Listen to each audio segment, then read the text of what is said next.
Bonjour. Bonjour, je vais préparer une paella pour la première fois. Montrez-moi un peu les poissons de roche. Alors, au poisson de roche, vous avez la rascasse. Ah, c'est la rascasse, Ouais. c'est ça? Ah oui, d'accord. Agnès est une jeune grand-mère qui aime cuisiner. Elle a prévu de faire une paella, un plat dont la qualité dépend du choix des poissons. Vous avez le rouget barbet ici. Un petit rouget barbé, voilà. Un petit rascasse. Voilà. Cet après-midi, elle va apprendre à cuisiner ce classique de la gastronomie espagnole avec un chef étoilé. C'est une première. Je fais beaucoup de cuisine, beaucoup de plats familiaux, des blanquettes, des bœufs aux carottes, des choses comme ça. Mais la paella, jamais. Alors, Alberto va me donner de bons conseils et ce soir, j'espère qu'on aura un bon dîner, voilà. Indémodable, cette spécialité espagnole rencontre toujours autant de succès auprès des Français. C'est un plat exotique, assez équilibré et en plus très économique. Dans ce temple de la paella, les clients en raffolent. Moi, j'aime bien la paella de poisson et légumes. Elle est conviviale et familiale. La meilleure preuve, c'est qu'ici, on est 27 quand même aujourd'hui. Si tout le monde aime la manger, peu savent la préparer. En cuisine, José, le maestro de la paella, accepte de nous dévoiler les secrets de la recette traditionnelle. La paella, c'est ça. Le récipient là où on fait la paella. Après avoir fait chauffer de l'huile d'olive, il jette dans le plat des morceaux de calamar, quelques cuisses de poulet et du lapin, les fait dorer quelques minutes et ajoute 100 g de riz long par personne.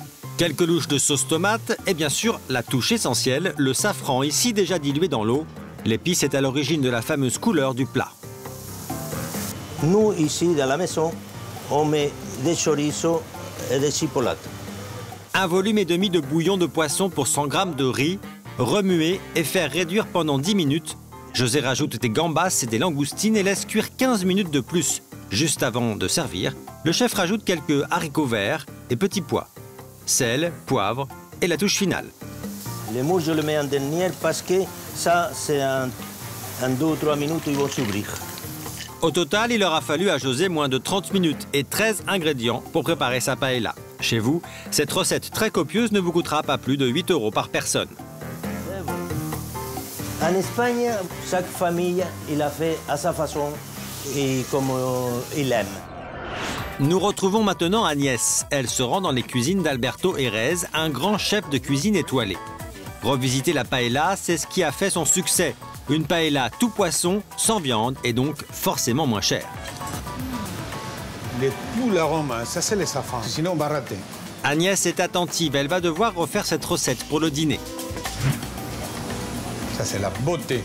C'est merveilleux, c'est magnifique. Ah oui, oui, je ne m'attendais pas à ça. Après ce cours magistral, Agnès ne perd pas une minute dans sa cuisine car ce soir, elle compte bien épater sa famille. Quelle horreur, je suis en train de couper un poisson. Avec Alberto, c'était un petit peu plus facile, surtout que c'était lui qui le faisait. Alors, donc ça, c'était super. Alors, il y aura des enfants et justement, le challenge, c'est d'essayer de leur faire manger la paella, enfin, telle qu'on nous l'a apprise, étant donné qu'il n'y aura pas de morceaux de poisson visibles. En effet, dans la paella version Alberto, tout repose sur un court bouillon de poisson, aussi appelé fumet. Le fumet c'est la base. Et choisir des poissons nous permettent de faire un fumet très riche en goût. Donc, ce sont des poissons chers ou Pas du tout, c'est les moins chers que vous trouvez. Voilà, en belle couleur. Vous sentez les arômes? Yes. Bon, je crois que là, je suis pas loin d'avoir fait ce qu'a fait Alberto. Alors, tu t'en sors?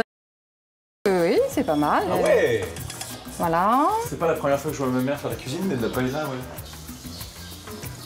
Qu'est-ce que c'est bon. Voilà. C'est maintenant l'heure de la dégustation. Sa paella va-t-elle séduire? Voilà. Voilà notre fameuse paella de Alberto. Attention, il est conseillé de manger la paella le jour où vous la cuisinez. Réchauffée, elle risque d'être un peu sèche. C'est très bon? Moi, je pourrais goûter. Oh là là, ça a l'air bien. Paris réussi, même les plus petits sont conquis. En plus, ce plat est très économique, il n'aura coûté que 4 € par personne. C'est mieux que quand il y a des morceaux de poisson dessus? Hein? Oui.